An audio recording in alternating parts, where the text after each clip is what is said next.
बिस्मिल्लाहिर्रहमानिर्रहीम। अस्सलाम वालेकुम। आज हम चने की दाल का हलवा बनाएंगे, जिसके लिए 1 कप चने की दाल ले ली है। इसको मैंने 2 घंटे से पानी में भिगोया हुआ है।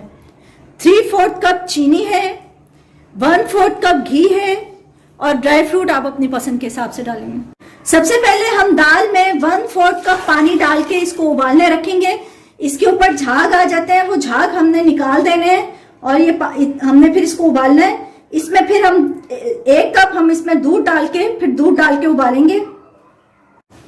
दाल में पानी खत्म हो गया और इसमें जो झाग आए थे वो निकाल के हमने फेंक दिए हैं। अब 1 कप के करीब इसमें दूध डाल के इसको पकने के लिए रखेंगे और फिर इसको हलीम बीटर से हम इसको बीट कर लेंगे ताकि ये मैश हो जाए।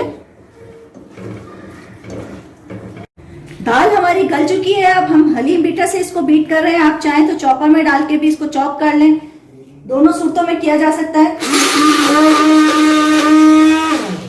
ये अब हम इसमें घी डालेंगे। घी 1-1 चम्मच करके डालेंगे और इसको भूनते रहेंगे।